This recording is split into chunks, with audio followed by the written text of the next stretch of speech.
what now?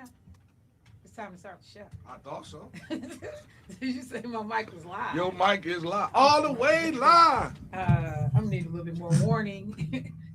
Why are you so quiet? I know it sounds very low over here. Hold on, what's Sounds going like on? keep me talking. Do I have the right mic? This ain't my mic. It can't be. Hold on, something ain't right with the mics, man. I normally use. So is that the two mic? That's the two mic, huh? I normally use this mic. Why they say something in that mic right there? Hello. See, That's it. why Okay. they do that? I don't know. Somebody moved the mic. Why? Okay. I don't know, Jermaine. All right, y'all. I'm so sorry. I had to get the correct mic. Yeah, I know. So you sound like It was low. I'm sorry. What's happening? we have a new cleaning lady, and she moved the mics. Yeah, I like that.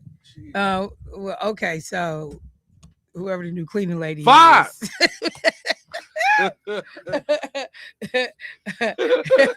whoever is the new cleaning lady, I'm all for the Dorothy. Oh, I'm for the smoke. I'm for the smoke to go at the cleaning lady.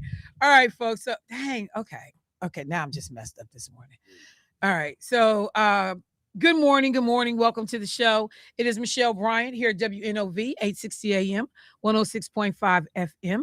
You are listening to Say Something Real. Let me say good morning to the brothers in the studio. Clark Kent. Who you with? I'm with you, boy. How you doing this morning, sir? You good? Yeah, I'm good. All right. Yesterday was my wife's birthday, so I took out. Yesterday was the wife's birthday. Yes. And the wife's name? Pamela Smith. Happy belated birthday, Miss Pamela Smith. My man said he took you out. I'm hoping it was somewhere lavish, Vickie, lovely. Hoochie Burger. I do a surprise party Saturday. It ain't surprise no more. Wait. Oh, you threw it. It already happened. You already had it. But her birthday was yesterday. Oh, I thought you said he was throwing a surprise party on Saturday. So was she surprised? She was surprised. So that's what's is this hold mic on, on? man. Hold on, man. Okay. Is it? Say No. something. Well, Yeah, yeah, it It sound low. yeah. Oh, really? Hold on, man. You get some- See, you know what? Why is it so hard for us when us men try to surprise y'all women? Y'all just think other things. He cheating. Why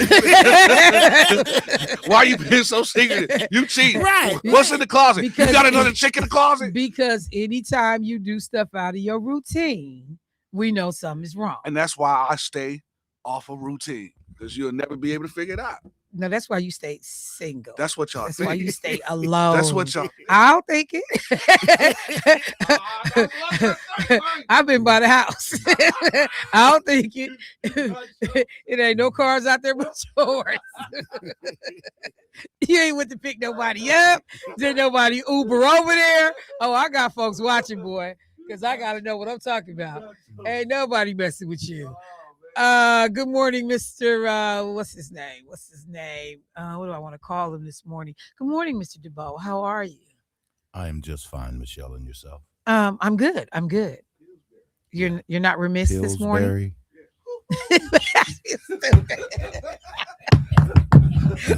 You stupid. When it's bad when all you can do is just go.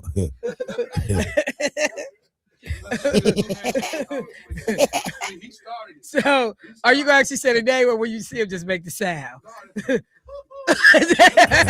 See, that's what you got to say. You got to say, "What's up?" Yeah. You gotta, That boy he needs to be on meds. If he's not, he definitely. So we're not gonna say his name no more. We just gonna say I can't even do it. My voice won't go that high. That's how we do I'm it. fine. Wait, what you gotta do? Really, Oh, Michelle? you gotta poke yourself in the stomach. Wow. Okay. Put the camera on Jermaine so Jermaine can show the listening audience. What do you got to do, Jermaine? And you only figure that kind of stuff out when you're home alone. You do a lot of things to yourself. Oh, we get personal. We hit below the belt, literally. Yeah. No, he wasn't even.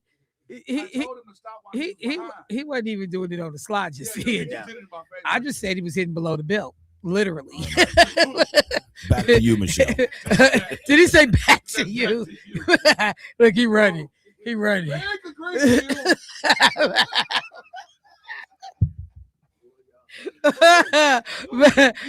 Wait, what's the Pillsbury song? Hang on. Pillsbury Doughboy song. Hang on. What's the song? He's not here to defend himself, but that would put me more in the mind of Byron. Oh, no, you can't come for B. B don't bother nobody, at least not in front of me. Him. Yeah, you can't come for y'all, B. Y'all don't do lunch with him every day. No, B is in proportion though. He's in proportion. Yes, everything lines up. You know, Yeah, his side right. profile don't look crazy. He's in proportion. Now, when those bellies begin to Really? Is that what we're doing?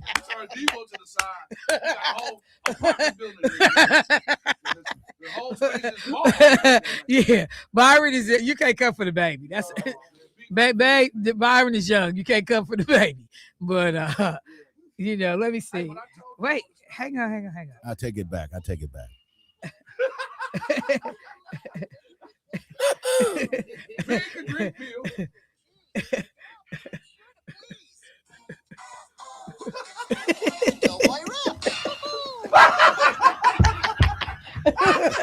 Really? Really? You pull that up, Michelle?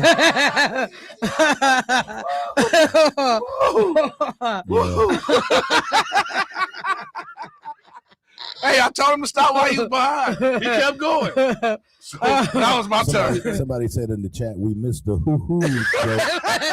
What happened? Wait. Where the Hold on. Tell the kid you the quarter. I told him to stop while he was behind. He wouldn't listen to me. You a fool, Jermaine. Hang on. Oh, That was a good earning. Okay. Y'all ready? You got my volume? Yeah. Up? I did get kicked out of class a lot, so. Okay. Is it on? Here's a wrap that you should know, made with Pillsbury crescent rolls. Just wrap a wiener filled with cheese. Pick it up. It's sure to please. The Doughboy wrap.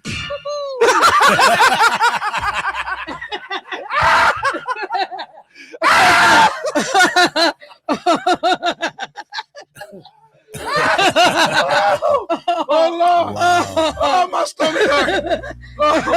Oh, Jesus. Oh, man. Michelle, Oh, my stomach hurt. you wrong.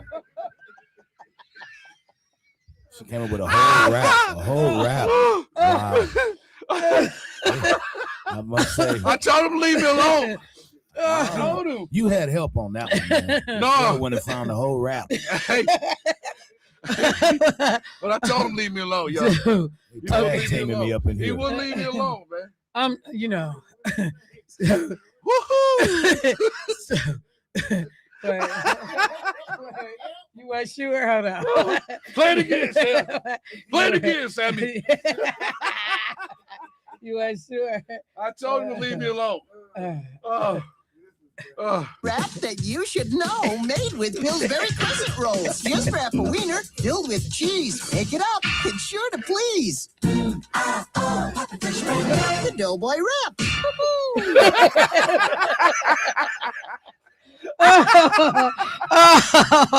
Oh my God.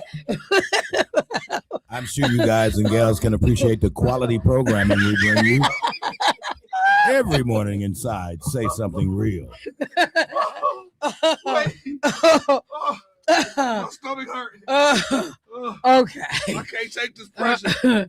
I'm ready. Can we move on? Oh, Jesus. Yeah. Oh, Lord. Okay, I'm ready. Oh, Lord. All right, y'all. Oh, Welcome to the show. We got Dorothy Jean in Oh. California says it's 5:11 in her town, and we make her day. What's up, Dorothy? What's up, Dirty G? Hey, Clark, Uh, push Debo in his stomach. See what he said. He better not put my stomach. I don't know what you're thinking. I don't suggest it. See what he say. It ain't gonna be.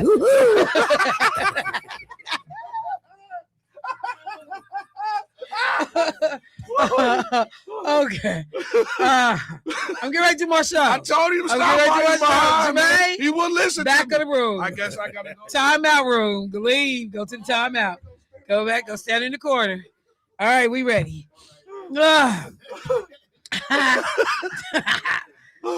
but that's true. I did used to get sent to the corner a lot. Though. We already knew that.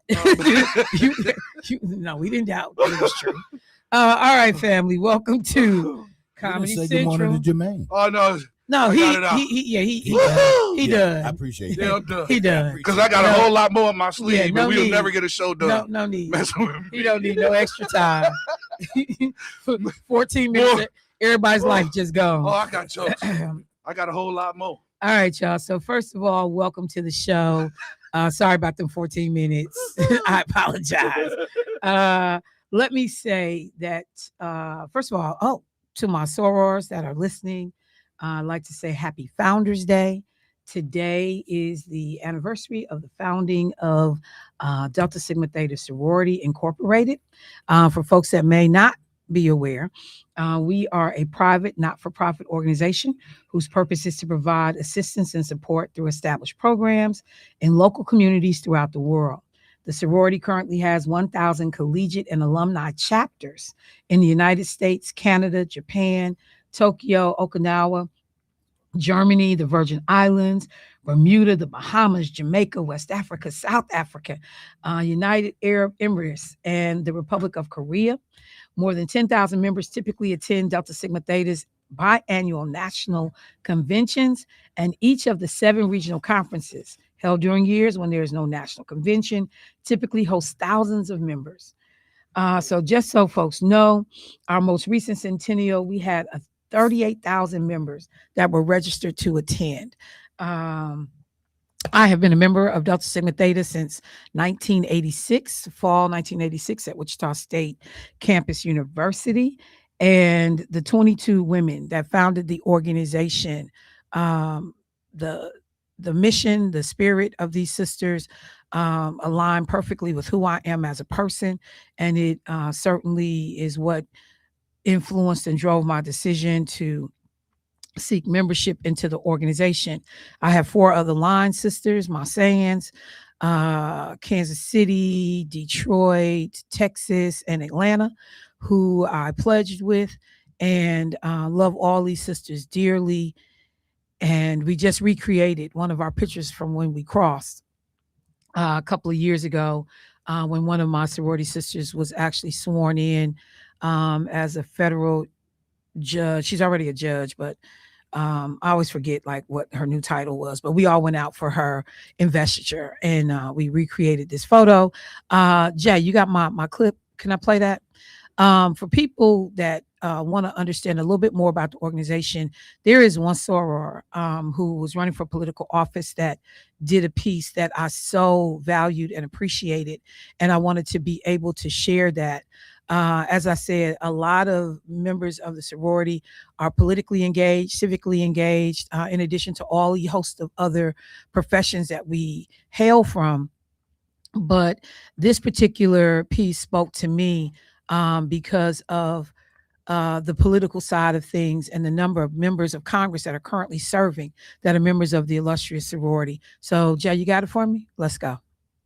I am the candidate of the people of America. Higher and higher, higher and higher, higher and higher into the light. Higher and higher, higher and higher, higher and higher into the light.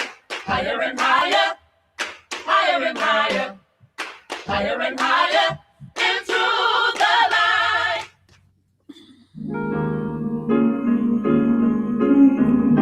Founded in 1913 by 22 Howard University students, Delta Sigma Theta sorority was created with the intention to be a part of the fight for suffrage and the American dream.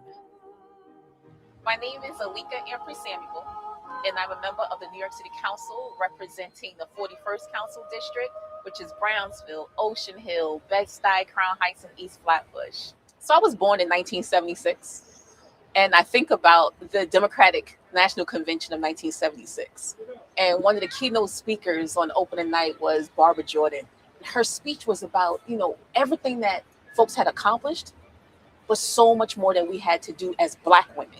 My presence here is one additional bit of evidence that the American dream need not forever be deferred. 44 years later, that same speech that my soror Barbara Jordan gave at the National Convention still rings loud and clear today. We celebrate the passage of the women's right to vote, and we think back to 1920.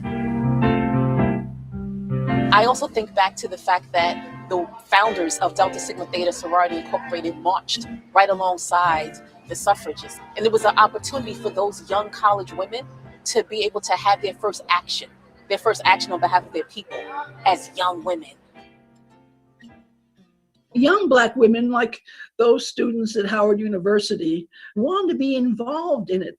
Noted scholar and author Paula Giddings wrote the definitive history of Delta Sigma Theta sorority. Their first opportunity to do this, of course, was a suffrage parade. They had just organized in January of 1913, and the parade was March 3rd, 1913. This was a great opportunity to show who they were. It is true that many of the planners of this suffrage parade were talking about wanting Black women to march in the back, but they would have nothing of it. Black women weren't going to acquiesce to that. This is a period when people like Ida Wells are starting anti-lynching campaigns. This is the period when Anna Julia Cooper writes the first Black feminist text.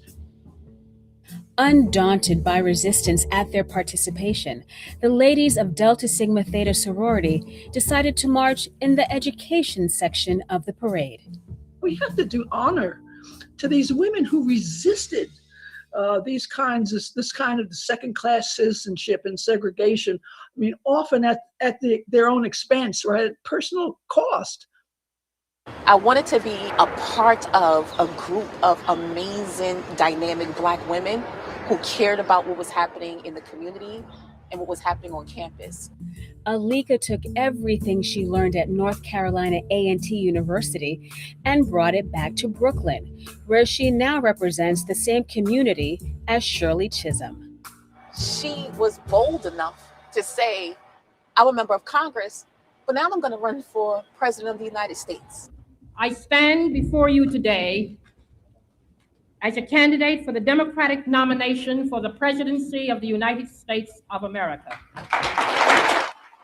That energy from Barbara Jordan and Shirley Chisholm and Loretta Lynch and even my own Congresswoman Yvette D. Clarke, we're doing amazing things, but there's so much more that we need to do. That work includes encouraging more women to run for public office. I want to be able to be in this race with other women. Sometimes Greek letter organizations, including the Deltas, haven't been given their due. Sororities in general, and the Deltas in particular, felt that political activity and activism was so important, and they kind of expand, the role of women in many ways. It makes me feel so good to see another sister who's a member of the Divine Nine on that ticket. It's very important for sisters to come together, but we've been doing that. This is nothing new. We've been coming together, right? It's just the world see us coming together now. It's an exciting time in history to be a Black woman. All right, family. So as I said, I am saying Happy Founders Day to all of my sorors around the world, those here locally in the Milwaukee Alumni Chapter, of which I am a member. And, Shirley Chisholm, I knew Shirley Chisholm's name before I knew most of the women's names, in my community, because everybody was so proud of the fact that this Black woman was running for president of the United States.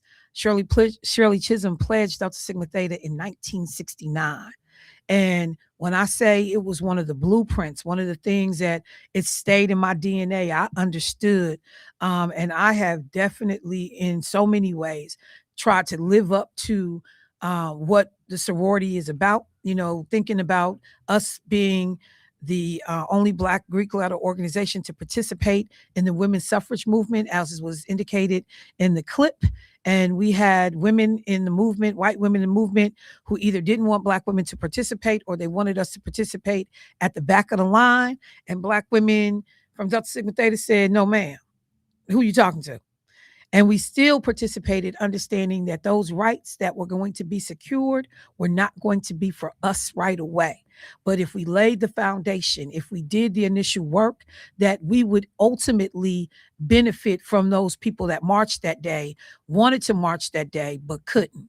So I just need to say, I am proud, always have been, always will be, to be a member of not only Delta Sigma Theta sorority, but of the Divine Nine, which is the 9 Greek letter organizations, ranging from,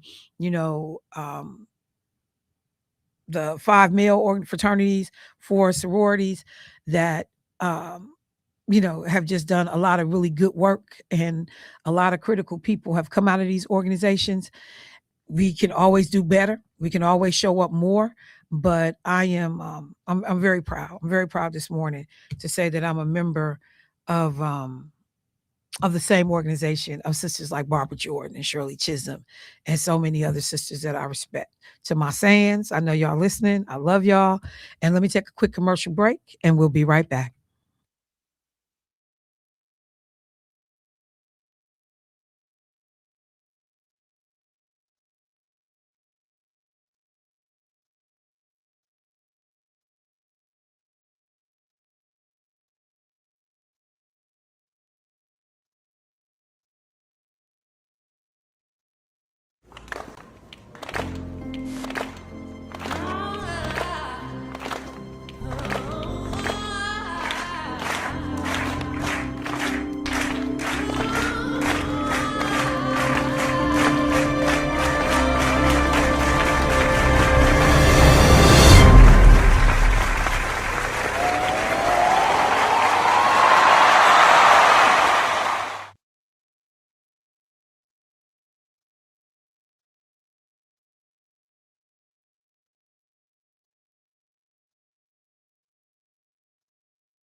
All right, family, welcome back. So before I went to the break, I took a moment to acknowledge that today, January 13th, is the anniversary of the founding of my beloved sorority, Delta Sigma Theta. And let me just shout out Pastor Joseph Jackson, who hit me and said, Delta's Founders Day. Blessings, Michelle. I'm Alpha, 1976. Sweetheart. Thanks for the history. Pastor Jackson, my man. Thank you so much. I appreciate you, bro. A couple other people tapped in, and of course, the resident, aka hater, Lakeisha Myers. Happy Raggedy Founders Day to the Deltas. Where is the love? Where is the love? And let me just say, Delta Sigma Theta, and Alpha Kappa Alpha sorority, Alpha Kappa Alpha being the first Black sorority that was founded in this nation, actually have they have multiple things in common. But one thing is we share a national president. Myra Hemmings was the only woman to ever serve as both the president of AKA and also Delta Sigma Theta sororities. And so we do, Myra Davis Hemmings, we do have something in common. Tell us of your raggedy anniversary. See how people act? See how they act. All right, y'all. It's a number of things I want to try to breeze through this morning. I'm going to go back and revisit some stuff I started talking about yesterday, because I do think we have a serious question that needs to be answered and addressed. But let me go to the phone line first. Hey, caller, what's happening? Good morning, Michelle. What's happening, Angela? How you doing this morning? I'm doing good, and yourself? I can't complain. What's going on? I just want to ask you a question. Since you got them people outside of right our house, they must be sleeping on the job, because I'd be going through in and out. There y'all go, man. There y'all go.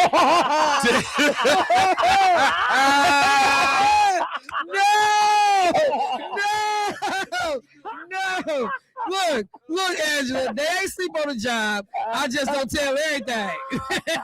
I try to keep people business. Some business I just don't tell. Okay. You was waiting on that one, wasn't you? That's why you hang up. Look, we gonna let you go, Angela. Wait, I gotta say hi to everybody this morning. You done said enough. Mr. Debo, good morning, Clark Kent, good morning, front office, upper office, and the new owners. Good morning, God bless you all. You done said enough.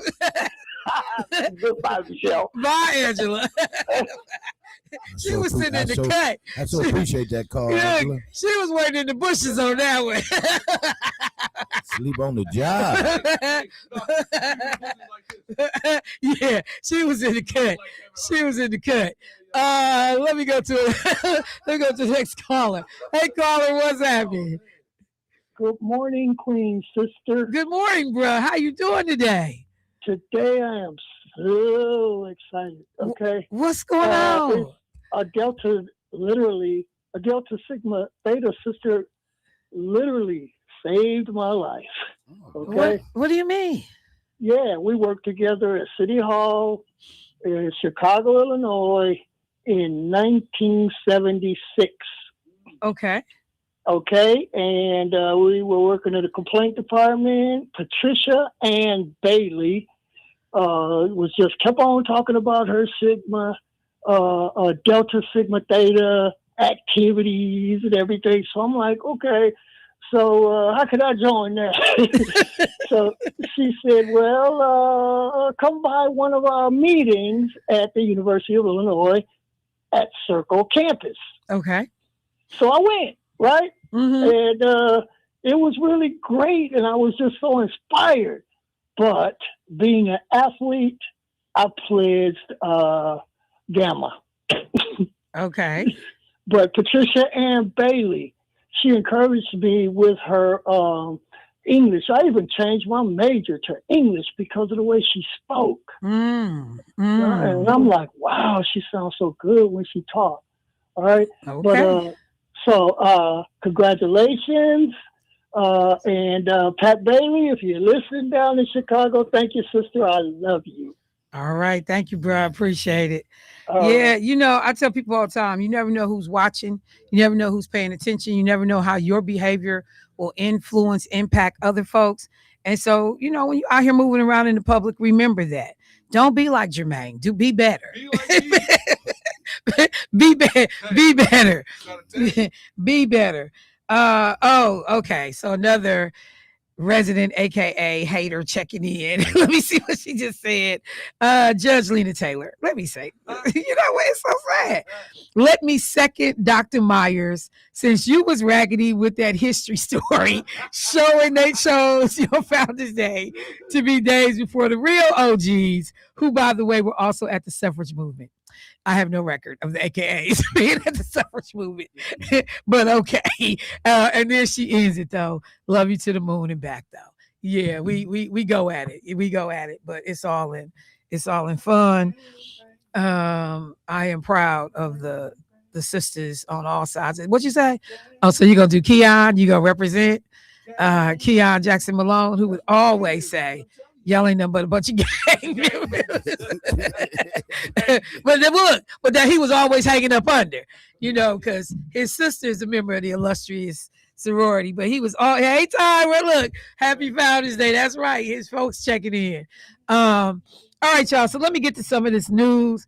A couple of quick local things. Number one, since we highlighting Black women, mentioning the D9 and Delta Sigma Theta. So some of you who watch local TV may have seen the Kelly Clarkson show yesterday. And there was someone from Milwaukee that was on the show. A sister by the name, she goes by Miss Vickie. And they said she is a fixture of Milwaukee's Green Tree Teutonia apartment community. And she received national recognition from Kelly Clarkson on her show yesterday. A Milwaukee Journal Sentinel photojournalist, Angela Peterson, spent 15 months capturing daily life at Green Tree through the O'Brien Fellowship in Public Service and Journalism at Marquette. A standout member of that community was Vickie Davidson, known to many as Miss Vickie.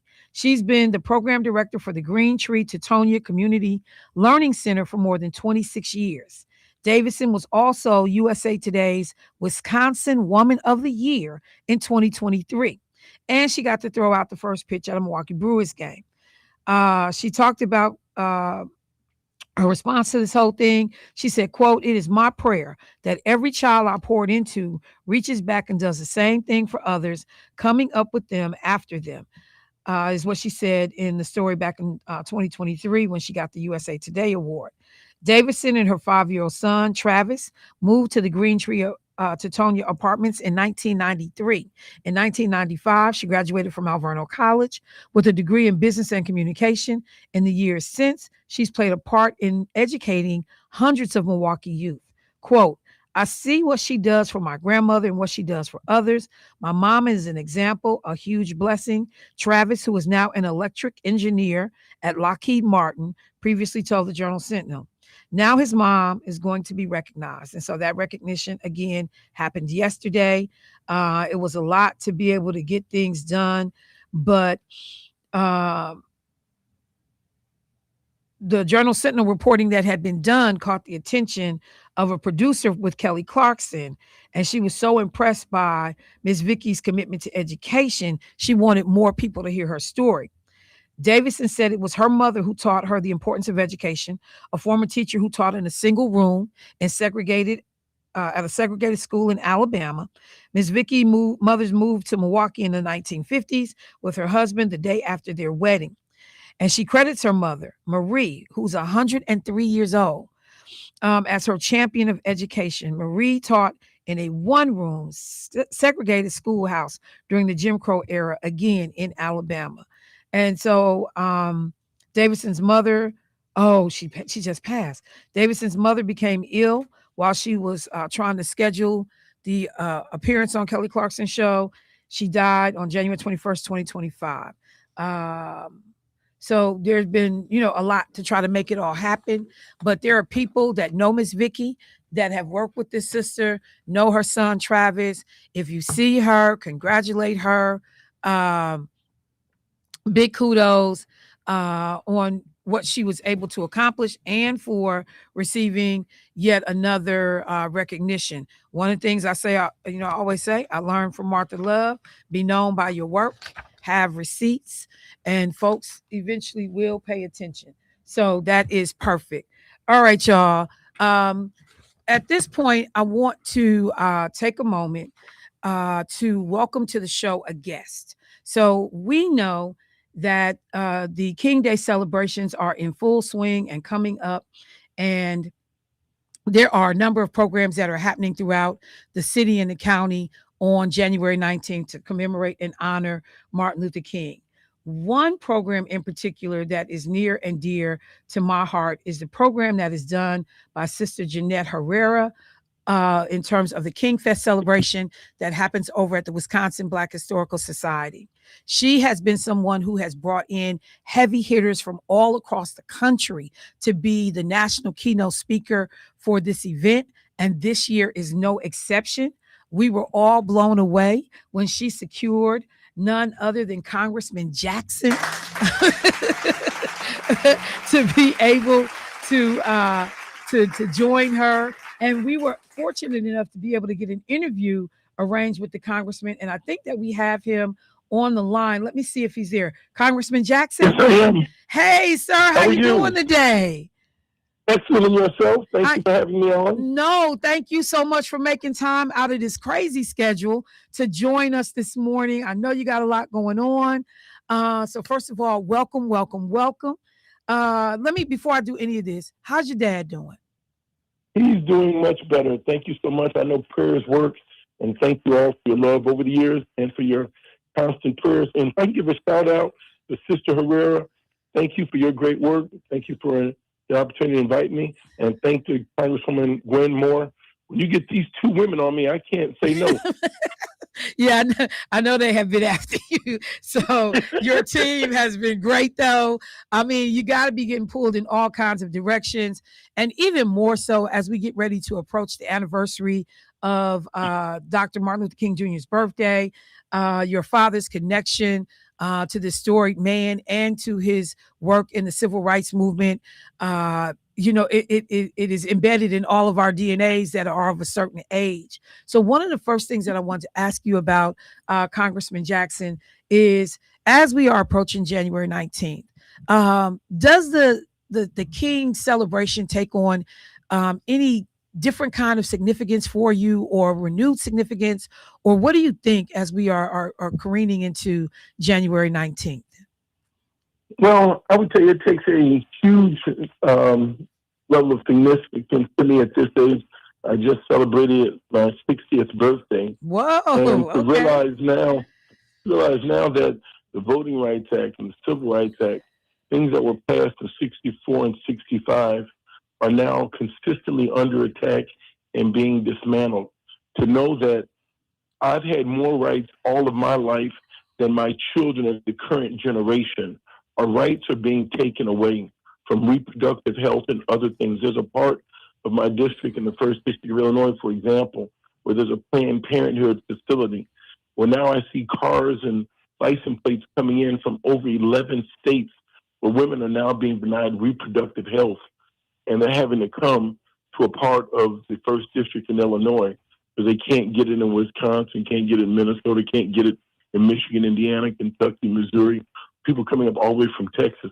That bothers me to see that the Voting Rights Act is being dismantled from Section 5 on pre-clearance. People that had previous levels of discrimination are now, states that had levels of discrimination are not having to go to the Justice Department, see the President of the United States say that civil rights was bad and hurt a lot of white people. So yes, as you get older and you become more conscious of this, and now with all speed, we've got to pull our current and younger generation in and let them know things can be better. We've got to vote our numbers. What's happening in Milwaukee is a shame on how they've moved the polling places and tried to dilute our vote. And we don't have to have this constant level of poverty exacerbated in the state of Wisconsin, a wealthy state, and how it plays out in Milwaukee. So yes, I'm fired up for the fight. You know, when you talk about the fight, your dad comes to mind right away. We have called on Reverend Jesse Jackson any number of times here in Milwaukee. I was just texting. I'm a member of Delta Sigma Theta sorority, and I was just texting with Judge Lena Taylor, who at the time was Senator Taylor, who extremely close to your dad. And when I say, Love Lena. okay, okay, when I say without fail, whenever a call went out, he answered. Sometimes we didn't call. He called her. He called us. He was checking for folks in Wisconsin and showing up all the way up until the Kyle Rittenhouse shootings that happened down in Kenosha. Your dad has been a consistent fixture here. But I just got to ask you, as you look, and with the new book that just came out, that was done by Abby Phillips, when you get to look at the trajectory of your father's leadership and having that view that none of us had, can you just take a moment to talk about that impact on the things that we achieved and the fights that we've had as a people so far? Absolutely. Let me tell you, and I've got so many fond memories of Wisconsin when my father ran in 84 and 88. And to know that the Wisconsin caucus delivered that state in 88 to my father, Reverend Jesse Jackson, that shows me the enormous goodness within the great state of Wisconsin. Wisconsin actually delivered for Reverend Jesse Jackson in the primary of 1988. So you all have been there with him. You've shown him much love, and he's always been appreciative. But I think about the legacy, I think it's unbroken history. It's continuity that the world wants to celebrate Reverend Martin Luther King. Some people, I think those that have a spiritual eye need to commemorate the life of Reverend Martin Luther King on his birth date. Set aside some time for something spiritual. People need to come out and reinvest their time, their talent, their treasure into his legacy. The world wants to say this is a day of the politicians seem to have somehow hijacked this moment and said that this is a day a day of service. The man died giving his life to service. He's a minister. The world wants to call him doctor. He's anointed. He's a reverend. Even in grammar, you call someone a reverend, which is a higher calling than being a PhD, having a thesis and a doctorate. And so I see the continuity. My father's a Christian minister first and foremost, and he took his ministry beyond the stained glass windows, had to go out and touch the people. That's how he recognizes the body of Christ. It's the people. It's we go inside the church to get fueled up, and we live out our religion in the public, trying to touch the masses. So I see the continuity, and I know him as dad, and it's taken a long time to get to that point to recognize it. People see this great, great man, and I recognize him as that. But he bought my shoes and paid for my school and, had to discipline me. And I've had to disagree with him like every child and adolescent will. And after I get my own children, I see how brilliant he was on so many things. So it chokes me up a little bit because he's a great man and done great things, but he's dad to me. And so it's much more, I guess, personal like everyone else. So let me just ask then, now that you are in leadership roles and you have built your own career around public service, first of all, the weightiness of it all. I could, there are days I think about the King children and having to carry that name and what that name meant. I'm from Birmingham, Alabama, and we were taught, hey, that name, that's not your name. You go up out here and do something, you messing with my name. And then who our parents are and what they expect of us, and then when you look at the work. So as you've crafted your own career, obviously those influences, but what are the things that keep you in this fight, keep you motivated as you are, because I think you're in DC today, if I'm not mistaken, as you go into these committee rooms and, you on the floor, what are the things that you think about now in terms of that torch being passed that you have a responsibility to uphold? Well, I have a charge to keep. I'm not concerned about dynasty as in having accumulated money and trying to expand wealth and pass that on to my generation and my family. I'm more concerned about legacy, being able to maintain a name, a great name, keep it alive, expand it, continue to do more with it. And I think our people need to see legacy. They need to see unbroken continuity. If there's people that are proud to be Bushes and people that are proud to be Kennedys and proud to be Clintons, you can be proud to be Jackson. You can be proud to be from a Black family that stood for civil rights, that will defend your people's rights and fight for all humanity. I think that's very important. And so I'm so proud of my father in that regard on having given my family a great name, a name that becomes synonymous with service, that's right. With care, and with the love of God. And so I think that's my mission. That's my charge to keep. I went to business school, not to law school. I just got into office 3 years ago. I've been in private sector. I've been on the other side, and this seat, when it opened up, I was 56 and decided to run for it. So I would tell people, you can change careers, you can change circumstances. And at this point, I saw where January 6th was going after the election in 2020. And just so happens this seat came up almost 2 years later. And I said, I got to give it a chance. And some people say, well, you can't win. You haven't run before, blah, blah, blah. You know what people say about your daddy? And I also know that if you don't run, you can't win. If you do run, you might win. So you got to give it a chance. And so I gave it a chance, and to God be the glory. And it's been an opportunity of a lifetime to help. And when I go into those committee rooms, that I let people know that, in all seriousness, my office at 1632 Longworth House Office Building is a civil rights office. I can define this office for the 1st Congressional District of Illinois as a civil rights office. If you need to have a seat and you're in Capitol Hill, need to get a glass of water, you want to get ready to organize, mobilize, this is the office for you to be a part of. I absolutely adore and love your Congresswoman Gwen Moore. She is on point, and Brother Mark Pocan, he's doing his thing. So you all have so much great stuff going on in Wisconsin, and yet we know Jim Crow finds his way up there. So I got to get up there on the 19th, and let's lay out the agenda, what we've got to continue to fight for. Well, look, I want to thank you so much for your time. I know, communicating back and forth with your staff, time is crucial, but we appreciate you making an opportunity for us to hear from you this morning. Looking forward to seeing you on Monday, January 19th, as you deliver keynote remarks at our annual King Fest celebration. And before, I would be remiss, your mom. She is doing wonderful. All right. Continue to pray for her and all the caregivers across Wisconsin. We're all going through the same thing. People that have to care for their family, for their parents and children. I pray for you. Stay encouraged. Thank you, brother. Thank you. And our regards to both your parents and your siblings. We appreciate you so much, and we will see you next week. Best to your family. All right. Thank you.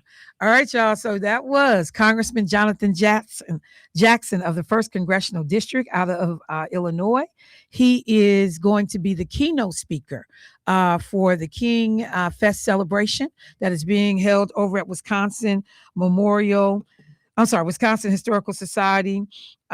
He is going to be honored in terms of, he will be accepting honors on behalf of his father, who has done a lot of work. You know, one of the things I often smile about, and I just think to myself, we have a lot of people who move through our community that are just everyday, regular people, but they have done extraordinary things. Anybody that goes to things that are active in this community, you see Sister Jeanette Herrera at the meeting. She's somewhere, holding court. She got one of her friends with her sometimes. A lot of times she's by herself. She's taking notes. She's going to ask a question. You're going to get the history. She's going to tell you when she was there, when it happened, who shot John, and what time they all met up at the courthouse. She has all the information. But the thing that I have been consistently blown away by is this woman's reach. And you only know these people, like, these are all personal contacts. She's in her personal Rolodex, cell phone, whatever, saying, call so and so and so, call this person, call that person.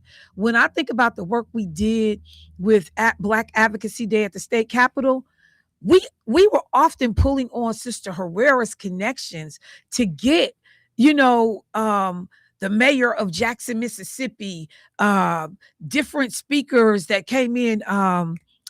What's my man? The speaker, assistant minority leader, Hakeem Jeffries, his brother, Hassan Jeffries. We get these people through Sister Jeanette Herrera.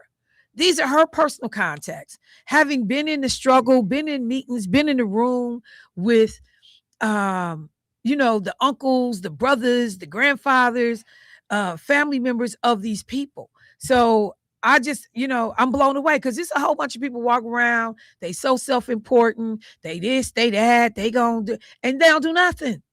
They don't do nothing. You don't see no results. But this everyday sister right here on the ground, live right here in the middle of the community, working, continues to bring us a level and quality of programming that's crazy. Right here on Center Street. So you get to go for free and come to this program, and also giving away college scholarships, and supporting Black-owned businesses and vendors. Sister Herrera is listening. One thing she wanted me to make sure that I mentioned when we talked about the connection of Jesse Jackson to Reverend Jesse Jackson, let me put a handle on that, to Wisconsin, which a lot of people forget was his role in the Jeffrey Dahmer trial. Because remember, Jeffrey Dahmer was coming to court and moving around initially just dressed in regular clothes. And they was treating this dude like, he had carte blanche. And Reverend Jackson came in and was like, and Sister Herrera and was reaching out to people. They brought in, I think it was Dan Rather, like, hey, y'all need to pay attention to this trial and the way this individual is being treated after you have been accused of these heinous crimes. So Reverend Jackson comes in. The major networks then begin to pay attention. So all of this will come up as we are talking on January 19th at King Fest celebrations. So just want to make sure that people had an opportunity to hear from Congressman Jonathan Jackson. And I appreciate that he shouted out Congresswoman Moore, Congressman Mark Pocan, folks that are doing their best they can, y'all. In the climate that we in the crazy that we are seeing right now, folks are doing the best that they can. And I appreciate that these folks are making themselves accessible to us as well. Got a phone call. Let me get them in. Hey, caller, what's happening? I just wanted to say. What, Judge Taylor? Don't you have a job? Should you be? You know what? Don't worry about me and my trial. Should you be incarcerating somebody? I got my courtroom. I got bread for you. Okay. What? I know you were trying to get on people today, but get up off of me.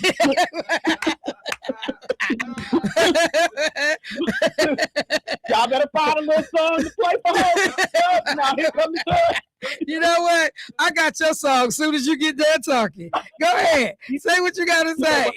Don't make me call back. My deputy dog forget. But no, I wanted to say that it wasn't just the Dahmer trial.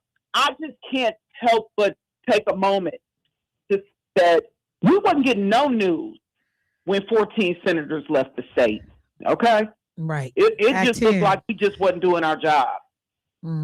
But because of Jesse Jackson, Reverend Jesse Jackson, baby, he kept hope alive for real for us. It was because of Reverend Jesse Jackson that we began to get national news. So I had to call and say that. Because this is when y'all fled the state during Act 10, right? When we denied Scott Walker quorum, Michelle Bryant. Yes, I okay. I'll let you say it. I was like Abraham Lincoln, except he jumped out the window to deny quorum.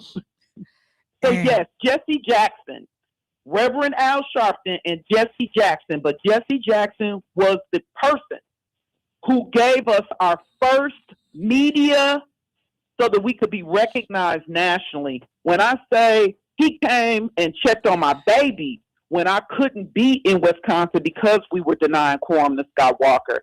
So yes, I have a love for Reverend Jesse Jackson. It's real. And the Senate staff at the time took care of him because they had to bring him through the window at the Capitol because they would not let Jesse Jackson in. So yes, Jesse Jackson, baby, he has done a lot for Wisconsin. He came through the window of the Capitol office. Yes.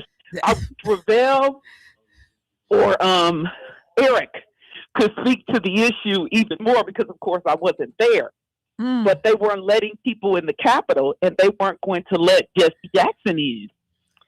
So we had a ground floor office. And baby, they opened the window and let Jesse Jackson through the window. They secured the windows after that, y'all. Look, the statute of limitations has run out on that crime.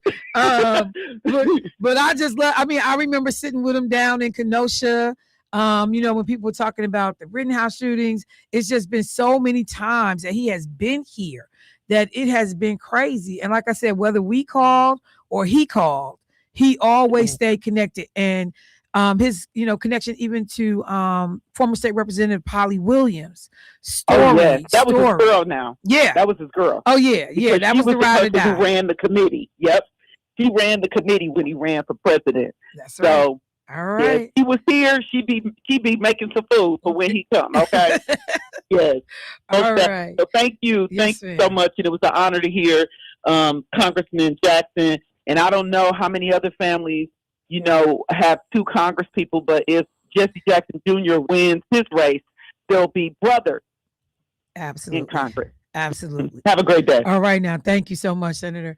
I mean, look, Senator, Judge Sanger. Right, and I'm in. Right. I'm gonna have your music ready. All right, y'all. Let me take a quick break. I'll be right back. No, she didn't call in here trying to check me. You know what? But that's all right though, because she don't want this smoke. I'll talk to y'all in just a moment.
All right, family, welcome back to the show. We got 2 callers. Let's get them in. Hey, caller, what's happening?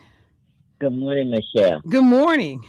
I just turned my radio on, and I'm telling you, I just can't be more overjoyed. When I listen to how we're getting beat down and all the ugliness that's going on in the country, I know that there's a God and there's going to be some magnificent things happening. But I'm calling back to find out on Monday what time is the program over at the Black Historical Society. Okay, I will let you know that the program starts at 1:30. But I know there are vendors that will be available I think between 12 and 1:30. And then the program is going to run 1:30 to 3:30, and then 3:30 to 5 there'll be vendors again, vendor shopping. So yes, ma'am. So the doors will open at noon. The actual program itself starts at 1:30.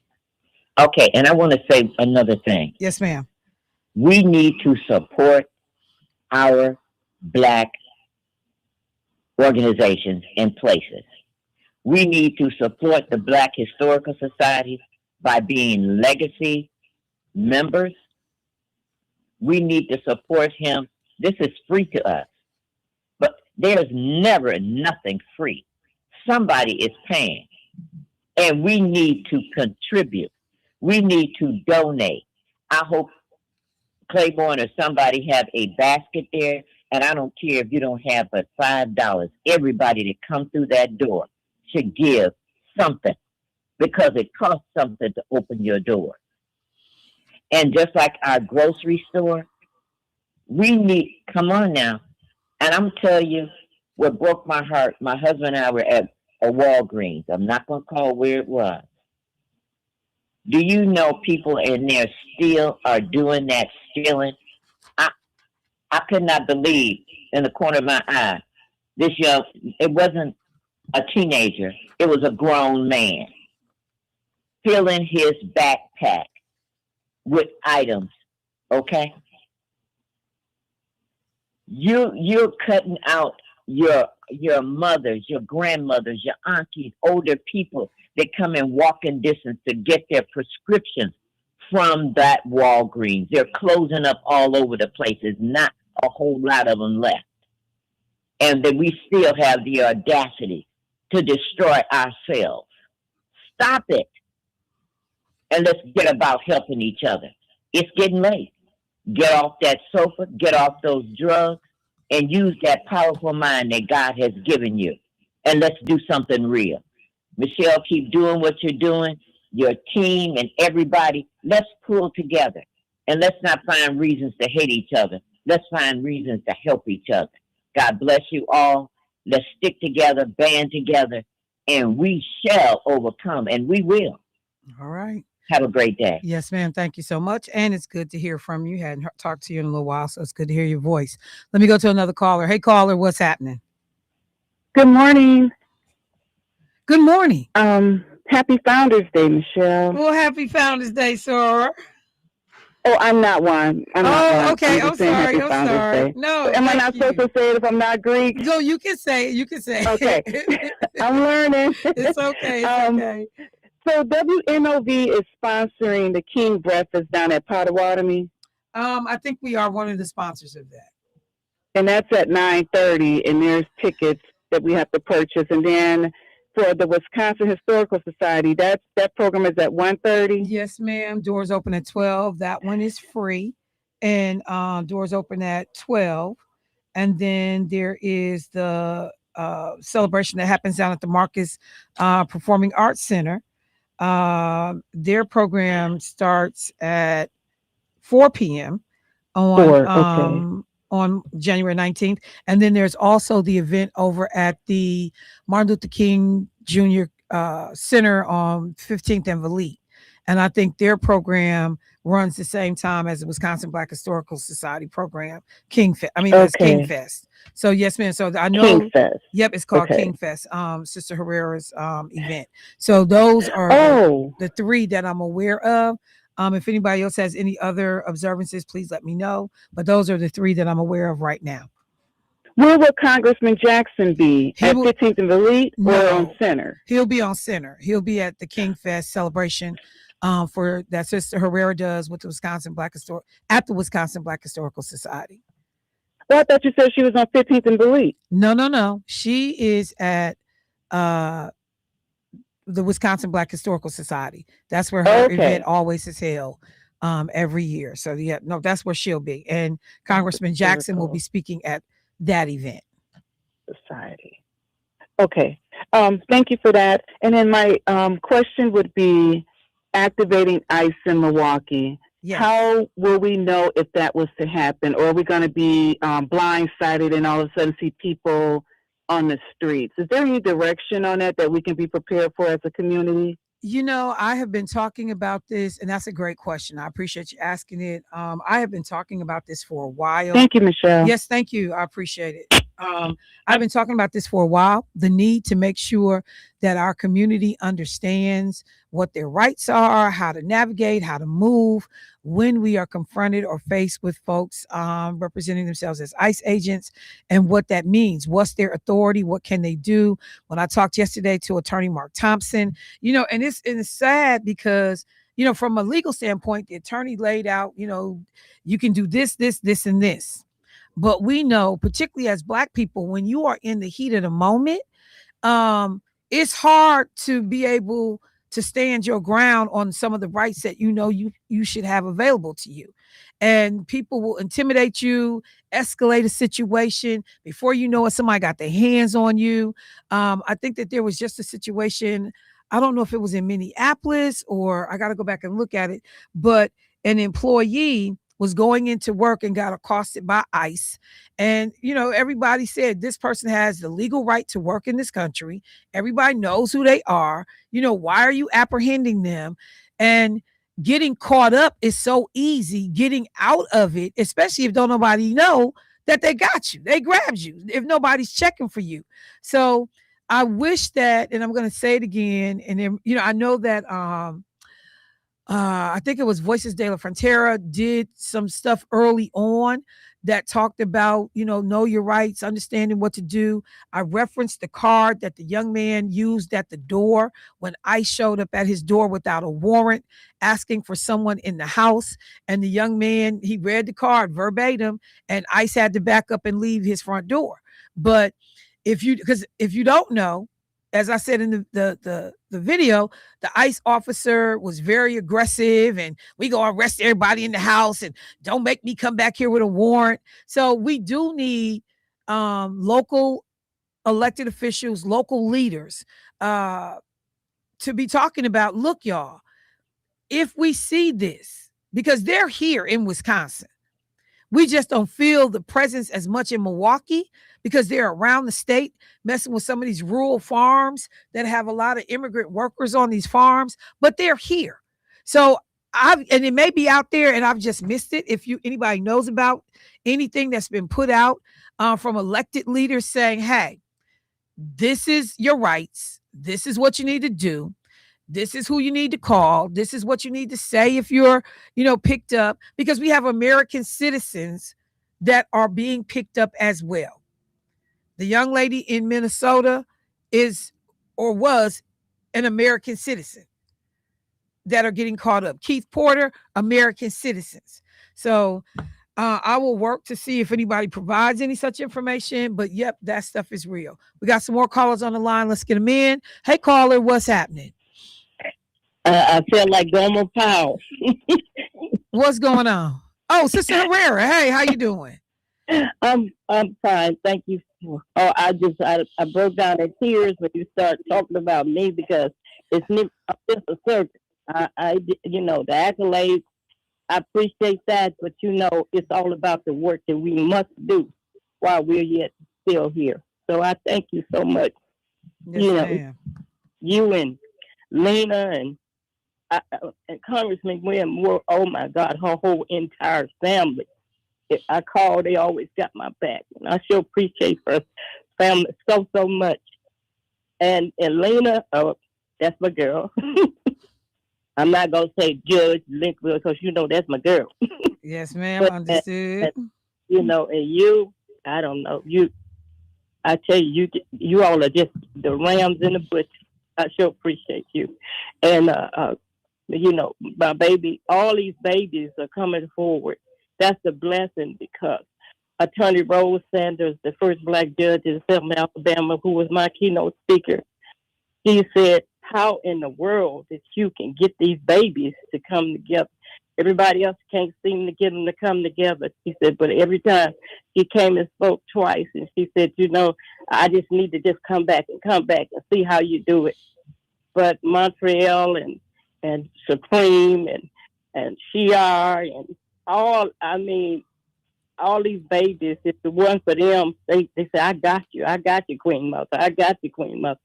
So I can't leave none of the babies out because they always been there for me. And I know I'm going to miss calling some of them, but I sure appreciate the young people because we have to make sure that we pass the torch and leave the legacy behind. You know, my son is, of course, you know, he's the first because he has cheered me all these years. So I appreciate everything that everybody does for me. And I'm sorry to get emotional, but like I said, when I called the national people, they said they were so excited. They said when I called them in 2001, Malika, I told her, she said, every time I told her I had a vision, she said, let's do it. And so, you know, her transition was made so early. And I said, you know, I'm not going to drop this ball. We're going to continue to tell our story about our own heroes and heroes. Because if we don't, our history would be left to somebody else telling our story. Most of the time it's incorrect. Yes, ma'am. So well, and I also want to give kudos to my baby, County Exec David. He is the local speaker. So I just want all to know how you see how these babies step up to the plate, and when I ask, they say, "I got you." And Lord knows they all have a lot of things that they have to do, but they do have my back. And that's why I said I want to give kudos to them. Not only they have my back, but a lot of them is sponsoring. They're sponsoring this event. 26 years. You know, they said let me pay my money because, you know, I told them I'm not a fan about going to any organizations because our people got money and we shouldn't have to do that. And I just try to hold people accountable. If you say that's what you do, then practice what you preach and make sure these babies know that. You know, it's just not talking to them, sitting somewhere talking to them. It's what do you got to give to make sure that they be successful. Yes, ma'am. All right. Well, thank you. We will see you on January 19th. At 2620 West Center, Wisconsin Black Historical Museum. This has been 26 years for the support of the national people and mostly the support of people like you and that WNOV. I don't know. Nothing would be out if it wasn't for WNOV. I can go to them, like, whatever you need, we got you. And so I cannot leave them out. And definitely, even with the transition that's being made, and I know that they still going to let us have our, you know, get the good information to the community like today. Yeah. Thank you all so much. Yes, ma'am. Thank you. And everybody, I tell them all, I love them. All right. Baby, appreciate you. Thank you. Thank you, Sister Herrera. While Sister Herrera's on the phone, I got some people that reached out to me. They wanted me to also make sure that I mention the homegoing celebration for former State Representative Lakeisha Myers' mom, Gertha Wheeler Myers. Miss Myers' homegoing celebration is going to be on Thursday, January 15th. Viewing is at 10 a.m., funeral at 11 a.m. over at Union Hill Missionary Baptist Church. That address is 2190 North 49th Street.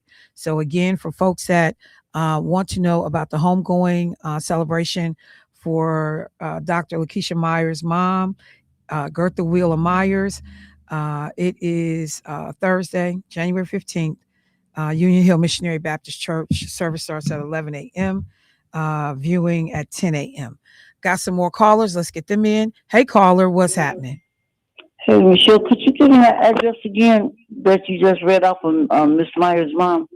Yes, 2190 North 49th Street, and it's Union Hill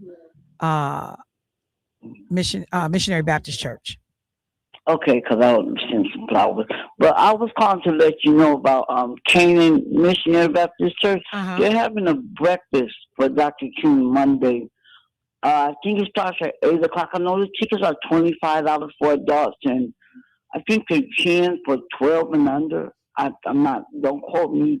I can't remember the price for the children, but I know they're $25 for adults. Okay, I will look and see if I can find information on it and make sure I give it out. Because Thursday I'm gonna do as much King information as I can, so I'll look for it. Okay. Okay. Thank you. All right. Thank you. Thank you. Yes, ma'am. All right, y'all. I gotta take a break, but when we come back, a place that a lot of the conversation has been centered around the idea that we have a responsibility. Somebody said public service or voting, civic engagement is the rent we pay for being on this earth, for being in this country.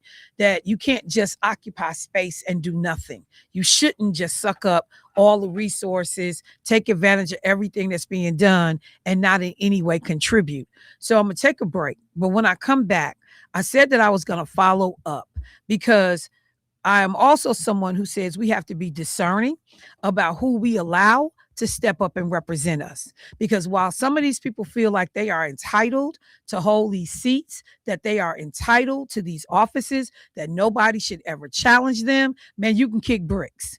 We do get to decide as an American electorate who represents us and who we send on our behalf. You're not there for yourself.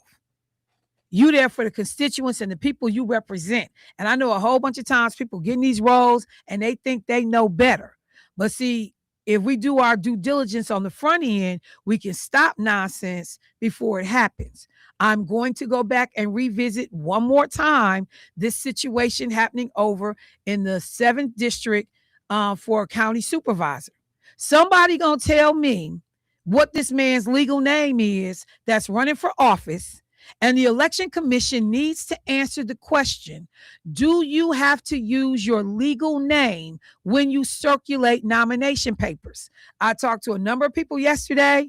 Some of the responses I was getting is all nonsense. They keep talking about you can put whatever name you want on the ballot. I'm not asking you about the ballot. I'm asking you about the name that you use when you are circulating nomination papers, because you are using that section of that form to validate that you are who you are, you live where you say you live. And I just don't think that the folks at the election commission understand the damn question. Can you use an alias when you are circulating nomination papers to get on the ballot? I'll be right back, y'all.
Welcome back to the show. I'm going to try to get in a couple of quick comments about the Federal Reserve Chair, Jerome Powell, and what is going on right now.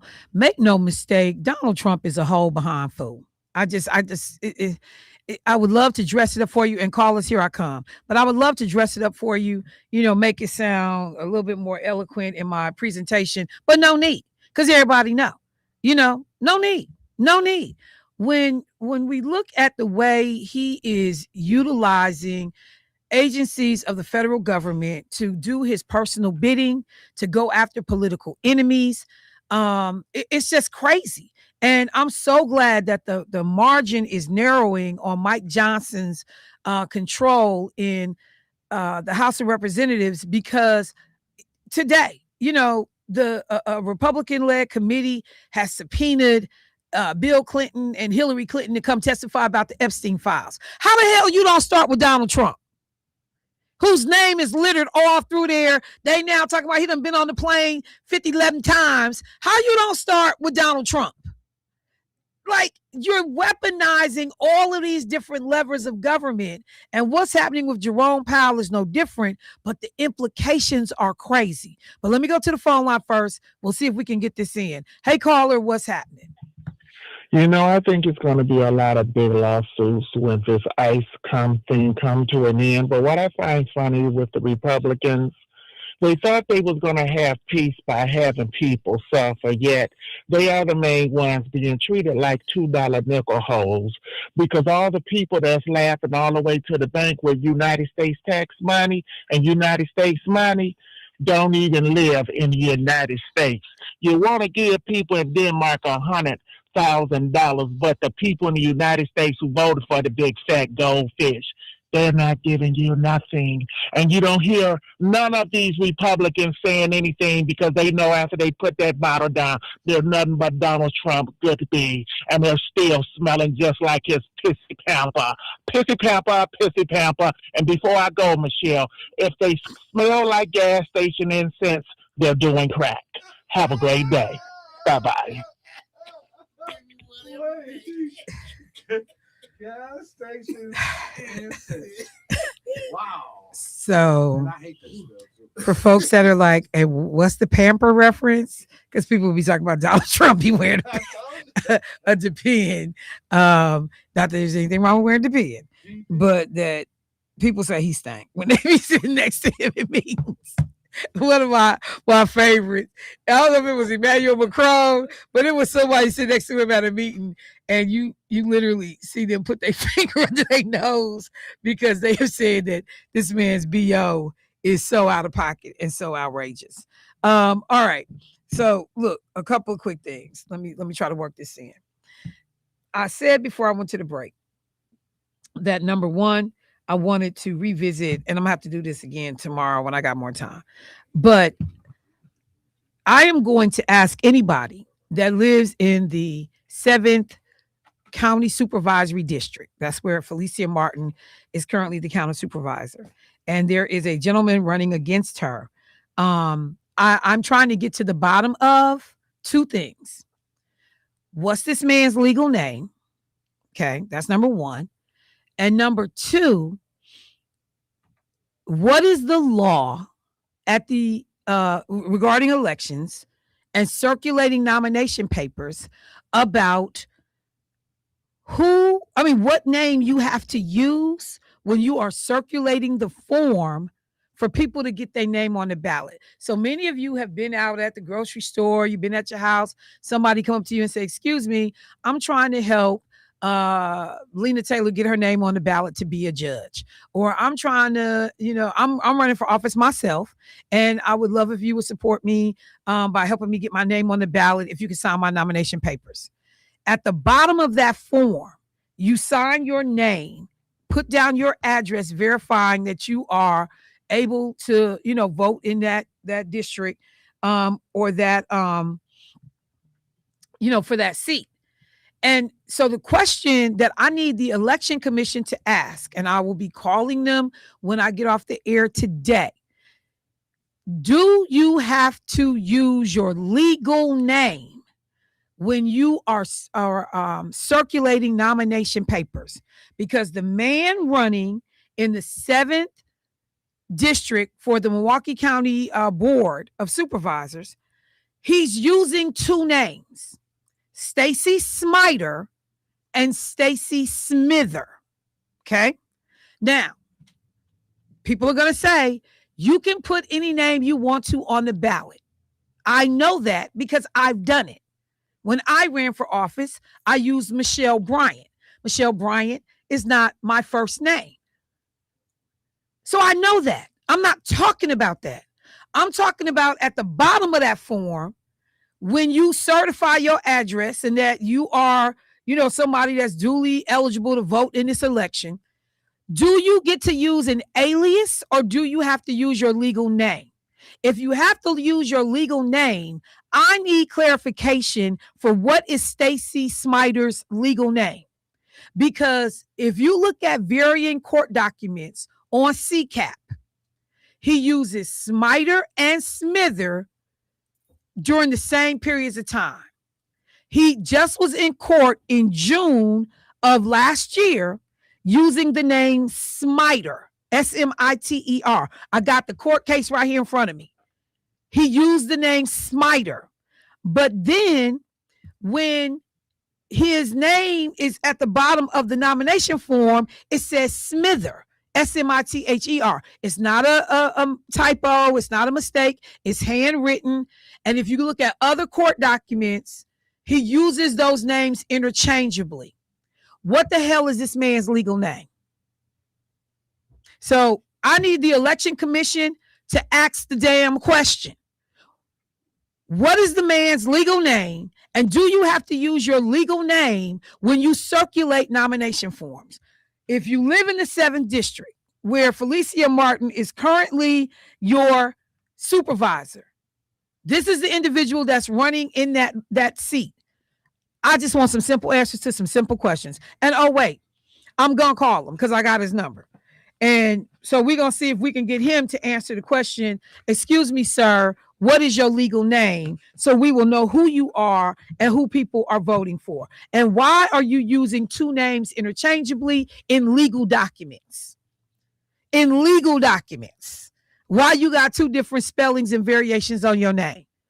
In a pardon, in court cases, in his business. Why are you using two different names? What's that about? So I'm going to stay on that. Okay, so in terms of, I got callers? One. Okay, let me get this caller. Hey, caller, what's happening? Hello, how you doing, Michelle? I'm good, bro. How you doing this morning? Good. I'm doing real good. I have two things to make it quick. I'm on the north side, like you know what? Your phone is going in and out. You got us on speaker? Okay, hold on. Let me turn my radio all the way down. Is that better? Okay, let's try it. Okay, I'm on the north side, like Tatooine and North and stuff. What district is that, and who's running that district? Okay, so I'm gonna tell you this: if you go to myvote.wi.gov on your cell phone and say, and it's a tab that says "Who represents me," just put in your address, and it'll tell you if you in this district or not. Okay. Okay. But I will get the boundaries and I'll talk about them tomorrow. So even if you don't do it today, listen in tomorrow and I'll tell you her district runs from here to here, or that district runs from, what the boundaries of the district. So you can figure out if you're impacted. Okay. Okay. Number two, I'm here to aspect of the story. What transpired between ICE agent and the lady that was in the car. First of all, that transpired in the middle. You know what? It's hard to hear you, bro. I heard you say something about ICE agents, but it's really hard to hear you. The phone keeps breaking up. Okay, look, so we're gonna try it again later, or tomorrow, because I got to get ready to wrap the show. But look, I want to get to the Federal Reserve if I could. I talked about Delta Sigma Theta being founded in 1913. So was the Federal Reserve by an act of Congress. And since 1977, they have been charged with promoting maximum employment and stable prices. When we start talking about inflation and what's going on in the markets, the Federal Reserve has a specific charge. They also are intended to have a degree of independence so that they cannot be politically swayed and influenced by whatever political party is in power at the time. So their funding does not come from traditional sources in terms of how they operate. They set interest rates, and they're supposed to do that without interference from Congress or the White House. Anybody that has been paying attention for 2 seconds knows that Donald Trump is consistently and frequently going after the Fed chair, Jerome Powell. Now we are seeing the Department of Justice go after Jerome Powell on some trumped up, literally, rationale for why he needs to be investigated. My time, because this is my early day, won't allow me to get to all of it in depth, but we are going to do this tomorrow because it is so important that we as consumers understand you cannot allow political parties to dictate what happens in this country around issues of interest rates, employment practices, stable prices. You cannot allow it. Donald Trump, who is a failed business person, 5, 6 bankruptcies, personal wealth when he did The Apprentice was in the toilet.